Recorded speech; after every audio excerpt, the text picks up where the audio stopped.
પ્રજ્ઞાપના સૂત્ર ચોથું ઉપાંગ પ્રજ્ઞાપના સૂત્ર. એટલે ત્યાં 11 અંગ, 12 ઉપાંગ અને પછી 6. એટલે મજાની વાત એ છે, પહેલા સામાન્ય કથાનું યોગ હતો, એ કથાનું યોગની બધી વાત કરી સામાન્ય જીવમાં. ઉપાંગ અંગોપાંગ, શરીર દેખાય, હાથ દેખાય, હાથના પંજા નાના થઈ જાય, એનથી નાનો અંગોપાંગ થઈ જાય.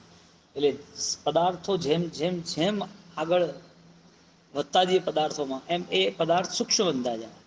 સૂક્ષ્મ પદાર્થ એ વિશેષ રીતે શાંતિથી સમજવા જરૂરી છે. સામાન્ય કથાઓ કીધી સ્ટાર્ટિંગમાં બધી, પણ હવે કથામાં કરતા હવે દ્રવ્યાનુયોગ વિશેષ આવે છે. એટલે અહીંયા ચોથું પ્રજ્ઞાપના સૂત્ર છે.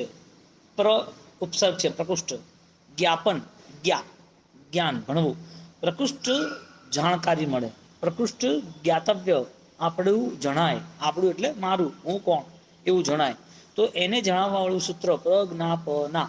એટલે અહીંયા કેવું કર્યું પ્રજ્ઞાપના સૂત્રને, જેમ ભગવતી સૂત્ર વિશિષ્ટ વિશાલ છે, એવું ઉપાંગમાં પ્રજ્ઞાપના સૂત્ર વિશિષ્ટ અને વિશાલ છે. એટલે પ્રજ્ઞાપના સૂત્રને જનરલી લઘુ ભગવતી સૂત્ર કહેવાય. લઘુ કોષ કહેવાય. હવે આની અંદર આમ પ્રાકૃત ભાષામાં 449 349 આના અલગ અલગ મૂળ સૂત્રો, 449 સૂત્રોના 449 સૂત્રોના 7787 7787 એના શ્લોક એટલા. એટલે મૂળ સૂત્ર 347 349 એ મૂળ સૂત્રના પેટા વિભાગમાં 7787. બરોબર. એવી રીતે હરિભદ્ર સૂરી મહારાજે આ જ ગ્રંથ ઉપર, એટલે આ જ આગમ પર પ્રદેશ વ્યાખ્યા નામનો ગ્રંથ બનાવ્યો. પ્રદેશ વ્યાખ્યા, એ પ્રદેશ વ્યાખ્યામાં 3728 જેટલા શ્લોક એટલે કે ટીકા વૃત્તિ એમણે લખી. જે કઠિન પદાર્થો હતા એને સરળ બનાવ્યા એમણે.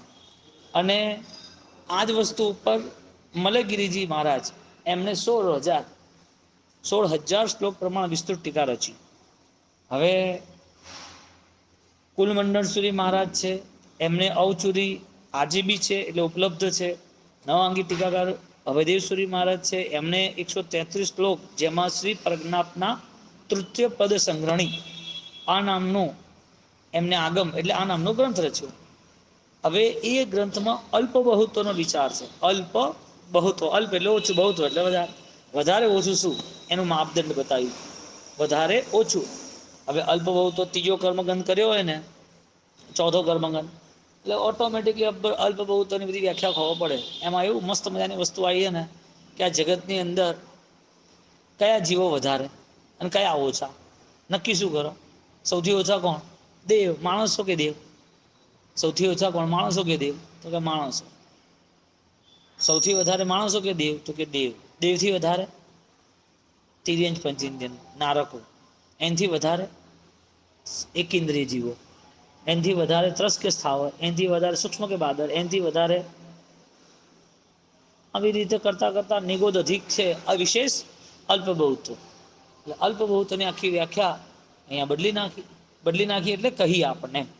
તો અહીંયા પદાર્થોના અલ્પ બહુત્વની વાત કરી, પદાર્થોના.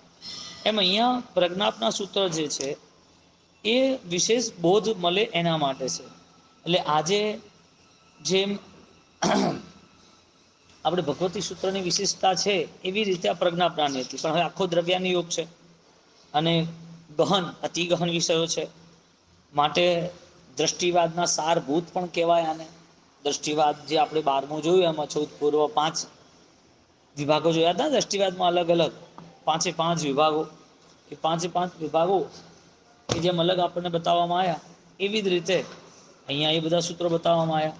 હવે પ્રજ્ઞાપના સૂત્ર ગહન, હવે ગહન સૂત્ર છે તો દ્રષ્ટિવાદ જોડે કર્યું, દ્રષ્ટિવાદ આજે છે નહીં, પણ એના 5 વિભાગમાં પરિકર્મ પહેલો વિભાગ, 83 ભેદનો સૂત્ર, જેમાં 22 ઉત્તર ભેદને 22 મૂળ સૂત્રના 28 ભેદો, 14 પૂર્વનું વર્ણન ત્રીજા નંબરમાં, ચોથા નંબરમાં આપણે ચુલિકાઓ જોઈ, અને 5મા નંબરમાં અનુયોગ દ્વાર. કોનામાં? દ્રષ્ટિવાદમાં. એવું ને એવું પ્રજ્ઞાપના સૂત્ર છે. એ પ્રજ્ઞાપના સૂત્ર એમાં કેટલું સુંદર મજાનું નિર્માણ એટલે અવલોકન કર્યું. કારણ કે ભગવતી સૂત્રની જેમ લઘુ ભગવતી એને ક્યારે કહેવામાં આવે?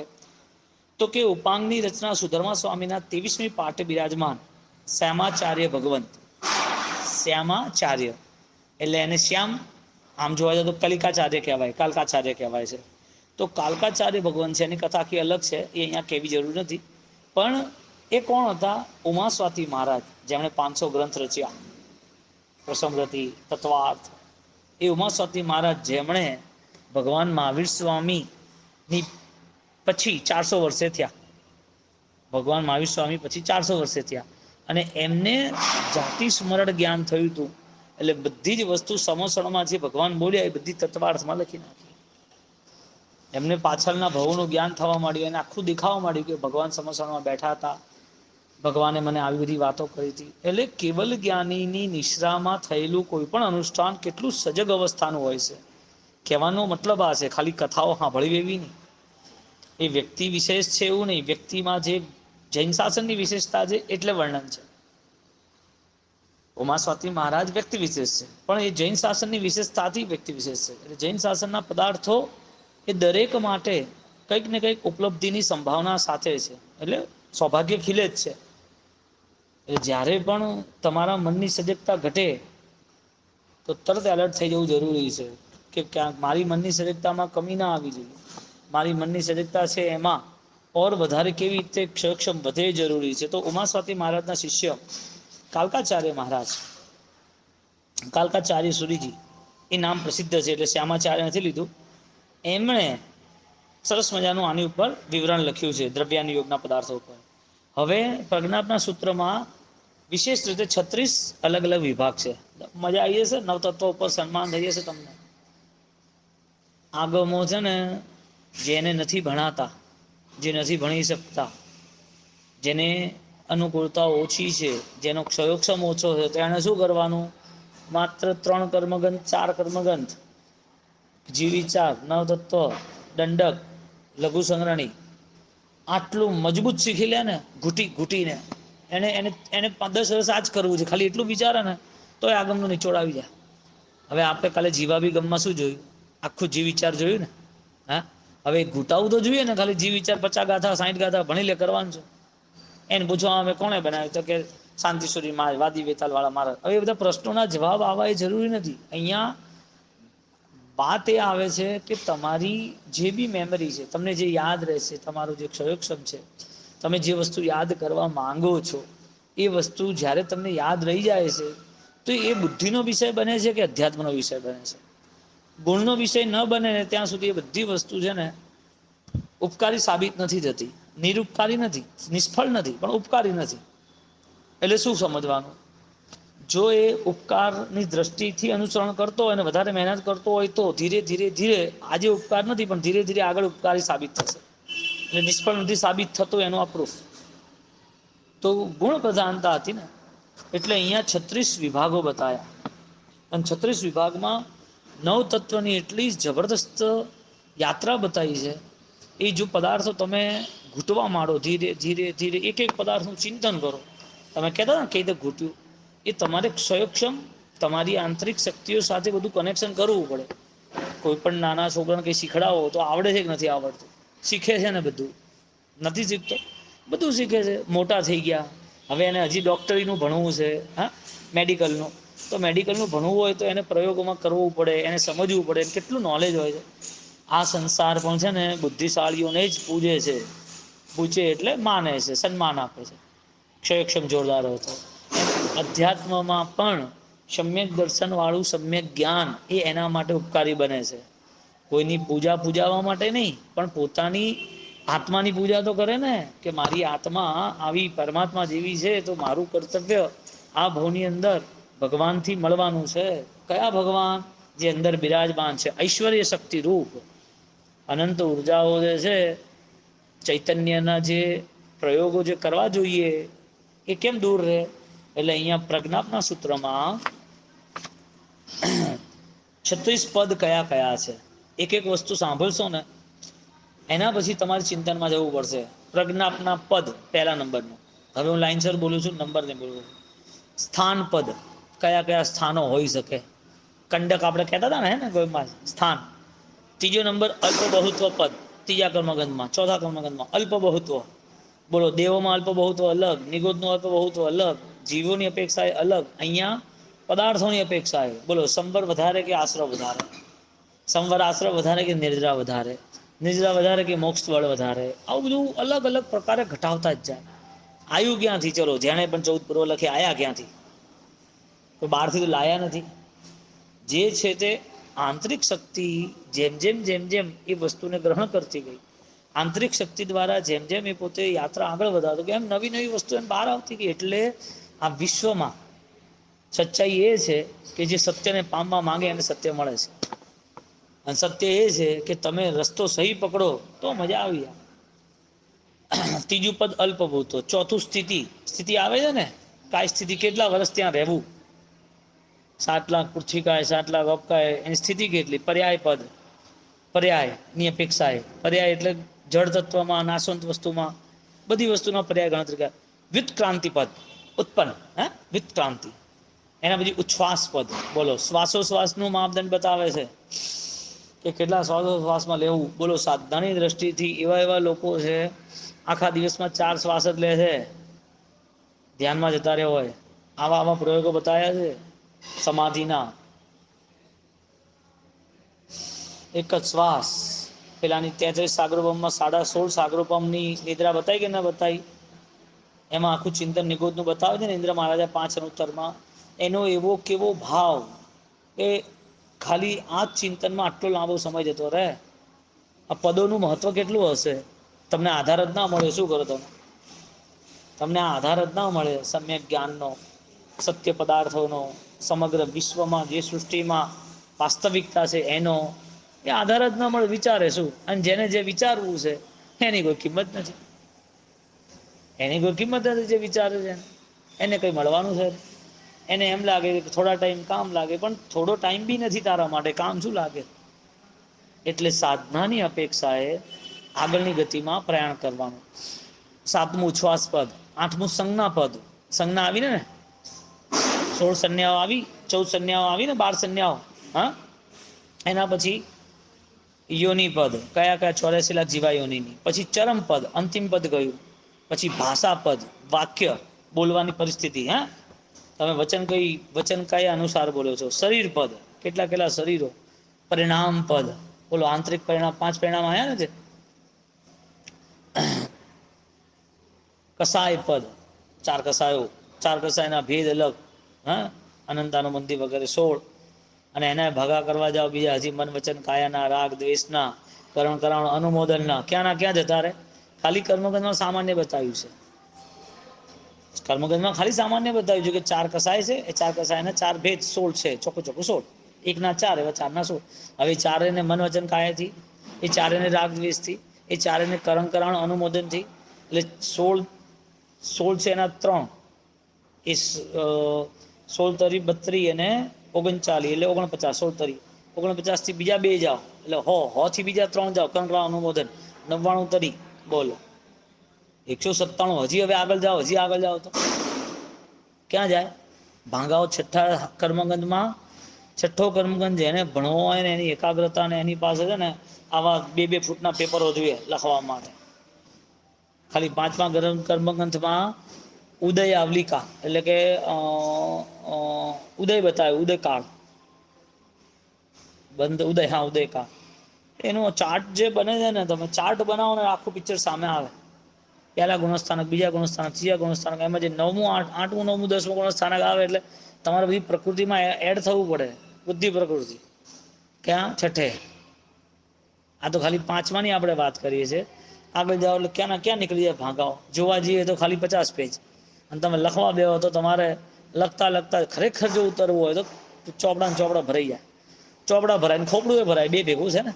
પછી કસાય પદ, પછી ઇન્દ્રિય પદ, એના પછી પ્રયોગ પદ, એના પછી લેશ્યા, એના પછી કાય, સમ્યક્ત્વ, અંતક્રિયા, છેલ્લે સમાધિની. અવગાહ પદ, ક્રિયાપદ, કર્મ પ્રકૃતિ, કર્મબંધ, કર્મવેદ, કર્મવેદ બંધ, કર્મ પ્રકૃતિ પદ, આહાર પદ, ઉપયોગ, પશ્યતા દેખાવા વાળો પદ, પશ્યતા. સંજ્ઞા પદ પાછું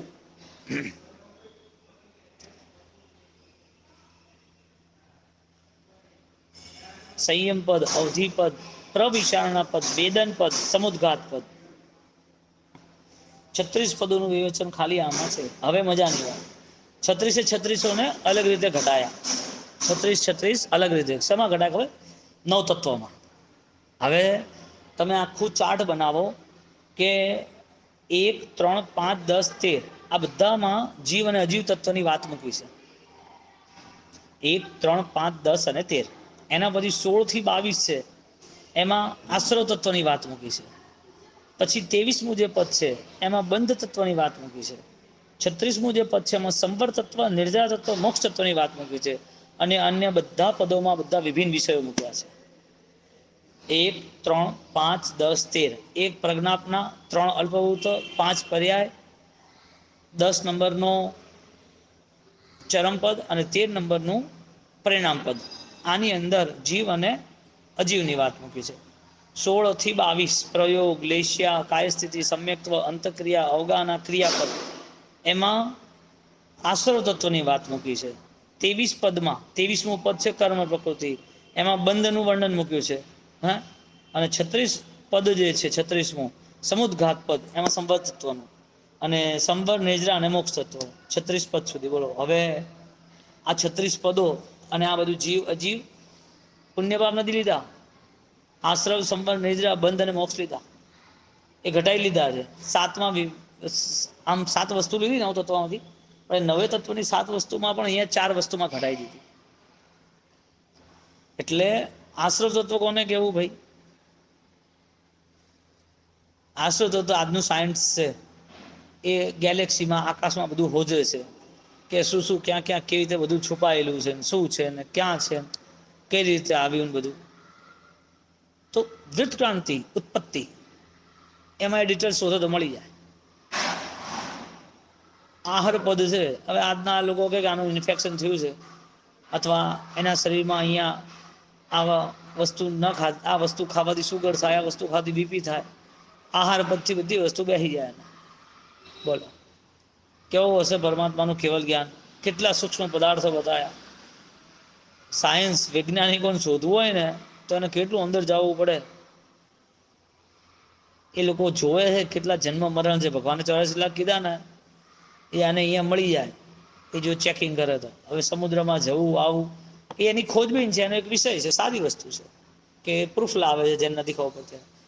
આ બધા વિષયોમાં એ હજી સુધી શ્રદ્ધાવાન નથી, અથવા એને શ્રદ્ધા છે તો ખોજબીન કરે છે. પણ આટલી આગમોની વિશાળતા, આટલું આગળ આગમોની સૂક્ષ્મતા, અને એમાં આપણું જીવન કેટલું સામાન્ય. એટલે દ્રષ્ટિને ઊંડાણ સુધી લઈ જવા માટે પહેલા નિર્ણય તરફ આવવું પડશે. ફર્સ્ટ નિર્ણય એ છે કે સૂક્ષ્મ શું છે? આપણે અલ્પ બહુ તો કર્મોનું કીધું ને, જેમ અલ્પ બહુ તો કર્મોનું, સાત ચાર ગતિઓનો, એ રીતે અલ્પ બહુ તો આપણે વિચાર કરીએ. શરીર છે. પહેલી વસ્તુ તો એ જ્ઞાન ક્યાં છે? જ્ઞાન ક્યાં છે? જ્ઞાન ક્યાં? બોલ. આત્મા. ધર્મ કરવા માટે જોઈએ શું? હવે અલ્પ બહુ તો જે કહે છે ને એને લોજિક લેવલ પર તર્કબદ્ધ લેવું પડે. સૂક્ષ્મ બુદ્ધિનો પ્રયોગ થશે. જ્ઞાન ક્યાં? આત્મામાં છે. એટલે આત્મા જ્ઞાનવાન છે કહેવાનો મતલબ. તો જો જ્ઞાનવાન આત્મા છે, ગુણવાન આત્મા છે, એ શાશ્વત છે. હવે વાત કરો કે આરાધનાની, શુદ્ધિની, ચૈતન્યતાની, બરોબર. ધર્મ એ કર્તવ્ય છે, ધર્મ એ ચેતના નથી. ધર્મ એ ક્રિયા છે, ધર્મ એ ઉપયોગ નથી. ઉપયોગ કોનો હોય? ગુણનો હોય. દર્શન, જ્ઞાન, ચારિત્ર, તપનો ઉપયોગ રાખો. ધર્મ શું છે? એની ફરજ છે, એઝ અ ડ્યુટી, કે ભાઈ તું પિતાનો ધર્મ નિભાવ, તું દીકરાનો ધર્મ નિભાવ, તું ભાઈ સેવાનો ધર્મ નિભાવ. સેવા શું છે? ક્રિયાના માર્ગ છે. પણ આ બધી ક્રિયાના માર્ગ સામાન્ય જીવો માટે ઉપકારી છે, જરૂરી છે. તો ધર્મની વ્યાખ્યા આપણા ત્યાં ક્રિયાની જોડી, પણ ક્રિયા સાથે એ ધર્મની વ્યાખ્યા ઉપયોગમાં પણ જોડી. એટલે આમ જોવા જઈએ તો ના પડાય કે ધર્મ એક વ્યવહાર છે, પણ આમ જોવા જઈએ તો આત્માથી જોડાયેલી ચેતનાથી જોડાયેલી, ઉપયોગથી જોડાયેલી બધી અનુષ્ઠાનની આરાધના તો સદ્ધર્મ જ કહેવાય છે. સુદેવ સુગુરુ સુધર્મ આદરુ, એટલે ધર્મને આગળ શું લગાવી દીધું? સદ્ધર્મ લગાવ્યું. રામજી વનવાસ ગયા 14 વર્ષ, તો રામ રહ્યા. 14 વર્ષ સુધી પાછા આવ્યા તો શ્રીરામ થઈ ગયા. શ્રી એટલે પૂજનીય, શ્રી એટલે લક્ષ્મી, શ્રી એટલે વંદનીય. હવે એમને રાજકુમારની અવસ્થામાં 14 વર્ષ નીકાળવાના હતા. રાજા રામ તરીકે નીકાળ્યા, પણ ભગવાન રામ તરીકે તો શ્રીરામ બોલ્યા. શ્રીરામ બોલાય ને, મર્યાદા છે ને. તો અહીંયા શીખવા એ મળે છે આપણને કે જ્ઞાનનો ગુણ ક્યાં? આત્મામાં છે. હવે ધર્મ કરવો હોય તો કેવી રીતે કરવાનો? જ્ઞાન સહિત કરવાનો. તો હવે આગળ વધીએ. શરીરમાં જ્ઞાન છે? નથી. શરીરમાં જ્ઞાન છે? મનમાં જ્ઞાન છે? નથી. વિચાર જ્ઞાન છે? નથી. જ્ઞાનનો હિસ્સો સમજાવવો પડતું સમજાવી શકાય, કારણ કે જ્ઞાન એ અદ્રશ્ય શક્તિ છે. એટલે સામાન્ય વિચારથી કહી શકાય કે વિચારને આપણે જ્ઞાન કહો, એ સમજાવવા માટે છે નહીં. આપણે કેવી સામાન્ય વાત આપણે સમજાવવા માટે કહીએ કે ભાઈ જોઈએ હો, આ ત્યાં છે ને બહુ બધા વાંદરાઓ છે, એટલે વાંદરાઓ છે ને હેરાન કરશે, તારા ચશ્મા, તારી થેલી, તારી વસ્તુ સાચવીને રાખજે. તો વાંદરા તો અમે જોયા જ નથી, કે એને ચિત્ર બતાવજો. આ વાંદરા ચિત્ર એ વાંદરું નથી, પણ વાંદરાનું ચિત્ર છે. એમ જ્ઞાન આપણે સમજાવવા માટે એને વિચારનો આધાર આપીએ છીએ, સમજણનો આધાર આપીએ છીએ. એ જ્ઞાન નથી. જ્ઞાન એટલે શું? તો જે તમને અનુભવાય છે, જે તમારી ઉપસ્થિતિ છે, જે તમે જ છો, જે તમે આ જન્મ પછી પણ સાથે રાખવાના છો, અને જન્મો જન્મ નવા ભવો સુધી સાથે રહેવાનું છે, મોક્ષ સુધી સાથે રહેવાનું છે. એ જ વસ્તુ ચેતના એટલે કે ચૈતન્યતા, જ્ઞાન છે. હવે જ્ઞાન જો આત્મામાં હોય તો શરીરમાં હોય? ના હોય. મનમાં હોય? ના હોય. વિચારમાં હોય? ના હોય. કર્મોમાં હોય? ના હોય. વિભાવમાં હોય? અજ્ઞાનમાં હોય? ના હોય. તો પછી જે જ્ઞાન સુધી પહોંચવું છે એને આ યાત્રા પૂરી કરવી પડશે ને. શરીરથી આગળ જવું પડશે ને, મનથી આગળ જવું પડશે ને, વિચારથી આગળ. આ સામાન્ય કદમો છે કે શરીર આરાધના માટે એક સહાયક પરિબળ છે. મન બીજો નંબર છે, એ બી સહાયક પરિબળ છે. વિચાર જે છે તરતમતા વાળા, પ્લસ માઇનસ વાળા, આવે જાય, કસાય હોય ન હોય, એ પણ એક સહાયક, સપોર્ટેડ છે. એ જ્ઞાન નથી. કોઈ રામાયણની રામલીલા ચાલતી હોય, નાટક ચાલતું હોય, કોઈ સ્ટોરી ચાલતું હોય, કોઈ પિક્ચર ચાલતું હોય, તો હનુમાન એને બનાવવા હોય ને, તો હનુમાનજી બનાવવા માટે એને પૂંછ અને ગદા આલવી પડે. એને શરીર લાલ કલરનું, લાલ કપડાં એને પહેરાવવા પડે. કેમ? કારણ કે એ વર્ણન એને બતાવવું છે કે આને હનુમાનજી કહેવાય. એને જણાવવાનું છે કે આ પવન પુત્ર છે, કે એની પ્રવૃત્તિ આવી છે, એ ગદા લઈને ફરે છે, એ જીતે છે, એ રામ સેતુ લંકા જવા માટે બધાને લઈને આવે છે. એ હનુમાનજી છે? એને હનુમાનજી કહેવાય?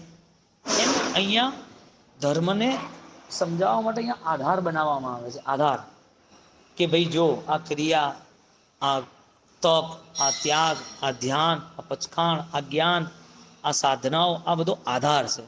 એટલે સીધી વાત છે, સાધના છે, સાધ્ય છે. સાધના છે, સિદ્ધિ છે. આપણે સામાન્ય વાત કરી કે ભાઈ હનુમાનજીનું જે દ્રશ્ય છે એ હનુમાનજી નથી.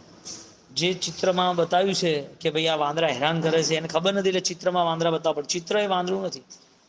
એમ પ્લાસ્ટિકનું ફૂલ જે બતાવો કે જો આને ફૂલ કહેવાય, પણ ફૂલ એ પ્લાસ્ટિકનું છે. ફૂલ નથી, કારણ કે એના ગુણ નથી, સુગંધ નથી. એમ ચૈતન્યતા જે છે, આત્માનું જે બળ છે, એ આત્માનું જે બળ છે એ તમે ક્રિયામાં શોધશો, એ તમે મનમાં શોધશો, એ તમે વિચારમાં શોધશો, એ તમે કર્મના પરિવર્તનમાં શોધશો. કોનામાં શોધશો આત્માનું બળ? આત્માનું બળ ક્યાંથી વિકસિત થશે?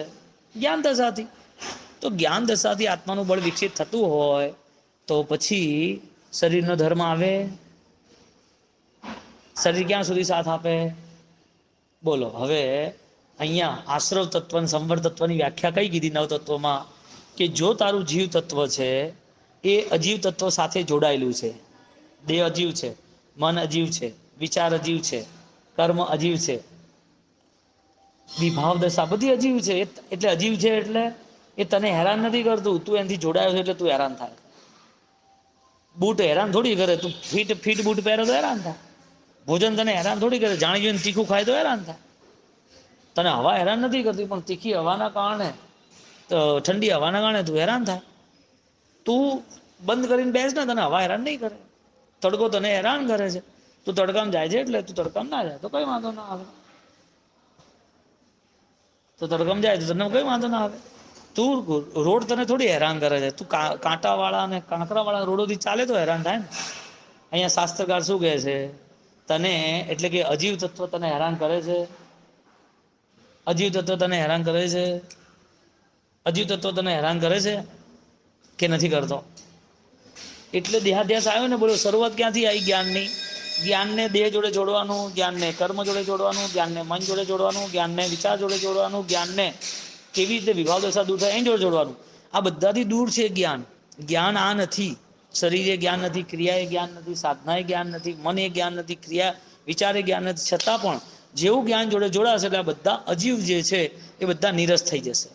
બોલો, જેને સાધના કરવી હોય, સાધુ જીવનની આરાધના કરવી હોય, અથવા જેને સંસારમાં પણ સાધના અવસ્થાને પ્રગટ કરવી હોય, તો સૌથી પહેલાં એણે પોતાનું દેહનું વિસ્મરણ, પોતાના નામનું વિસ્મરણ, પોતાની અવસ્થાનું વિસ્મરણ, પોતાના પર્યાયોનું વિસ્મરણ કરવું પડે. અને એ વિસ્મરણ કોણ કરાવે? નિર્ણય શક્તિ. કઈ નિર્ણય શક્તિ? જેને આપણે જ્ઞાનનો અનુભવ કરીએ છીએ. ચેતના. સાધ્ય મજબૂત બને ને તો આ બધું વિખરાય ને. હવે તમારી યાત્રા આત્મા સુધીની હોય તો આ બધા 4 સ્ટેપ છે આગળના: શરીર, મન, વિચાર, કર્મ, વિભાવ દશા. આ બધા સ્ટેપ છે વન બાય વન. આ બધા સ્ટેપો જે લોકો ભરે છે એ આગળ વધે છે. બોલો, ખાલી ગુણસ્થાનક જ સમજવા જરૂરી છે કે આ બાજુ શરીરની પાર, મનની પાર, વિચારની પાર જરૂરી છે? ભગવંતે કેવા સરસ રસ્તા બતાવ્યા કેવલ જ્ઞાની નામ શબ્દ આપ્યો ગુણસ્થાનક. બોલો, મિથ્યા તો અમારા ગુણસ્થાનક છોડવાની ઈચ્છા છે ને. મિથ્યા તો છોડવાની ઈચ્છા છે એટલે મિથ્યા તો બી ગુણસ્થાનક. શરીરનો જે ધર્મ છે એ ધર્મથી મુક્ત થવાની ઈચ્છા છે ને, એટલે શરીર સાધનામાં સાધનામાં સહાયક છે, એટલે ઉપકારી. શરીરને સાચવવાનું એટલે કીધું કે તારી ચેતનાઓને ક્યાંક ને ક્યાંક સહાયક બનશે. જે એ સ્વરૂપ નથી છતાં પણ, જેમ પેલો ફોટો છે ને તને સ્મરણમાં લાવશે કે હા આ ચિત્ર મેં જોયું છે, અહીંયા ક્યાંય વાંદરા આવા હશે. કારણ કે પહેલાં જ્ઞાન નહોતું ને, તો એને વાંદરા કહેવાય. આવી પૂંછ અને ગદા હશે ને તો એને હનુમાનજી કહેવાય. એને જ્ઞાન થશે કે હા આવા રસ્તા જે છે ને એ રસ્તા મારે ન ચલાય, કારણ કે મને વાગશે. અજીવ તત્વ છે છતાં પણ એ જ્ઞાન અજીવનું જરૂરી છે. કોના માટે? જીવ તત્વ માટે. તમારે જે વિસર્જન કરવાનું છે તો એ વિસર્જન પછીનું સર્જન તો છે ને. વિસર્જન કરવું છે તો એની પછી સર્જન બી છે ને.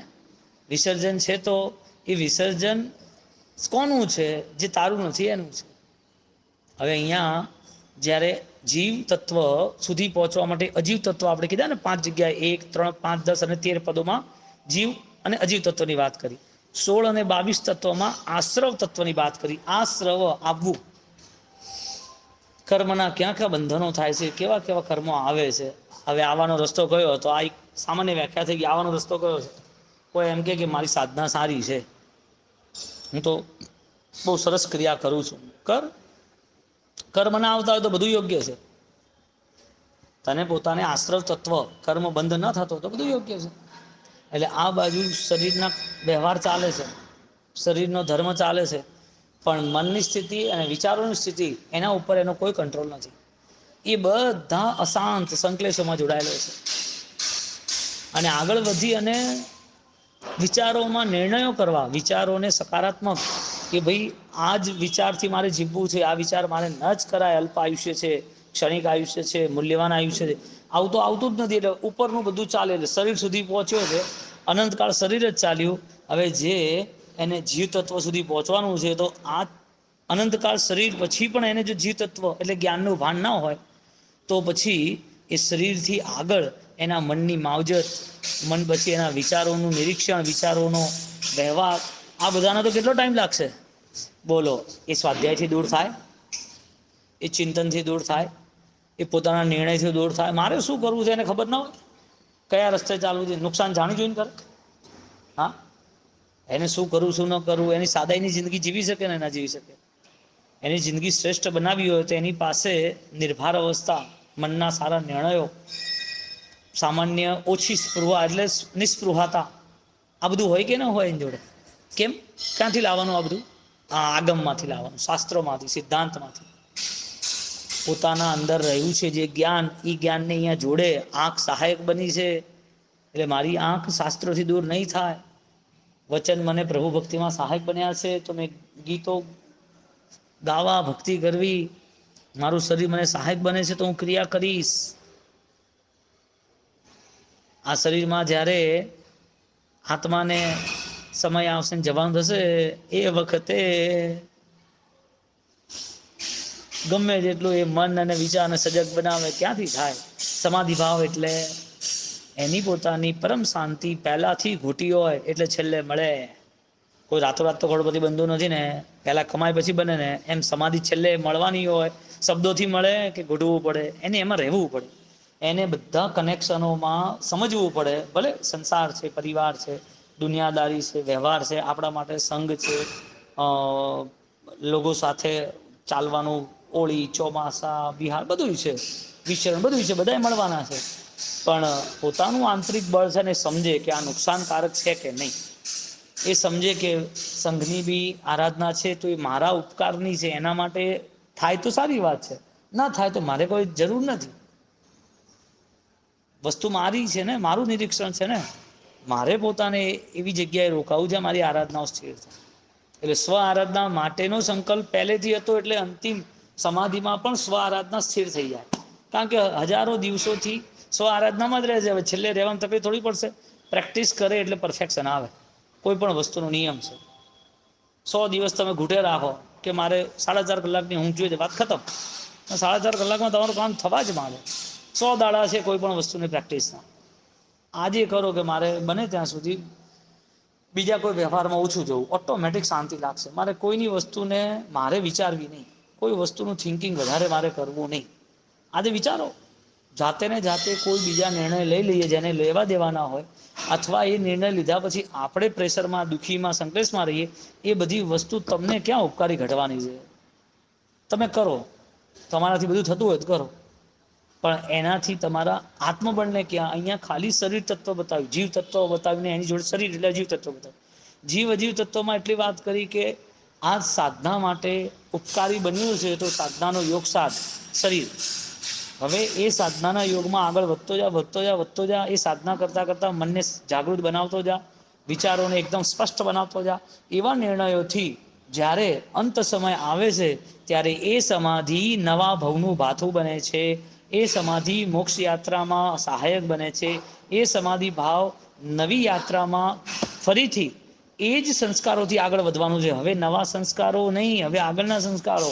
એટલે સમ્યક દર્શન આધારિત આરાધનાઓ અંત સમયમાં સમાધિ અપાવે પછી નવા ભવમાં નાગકેતુની જેમ,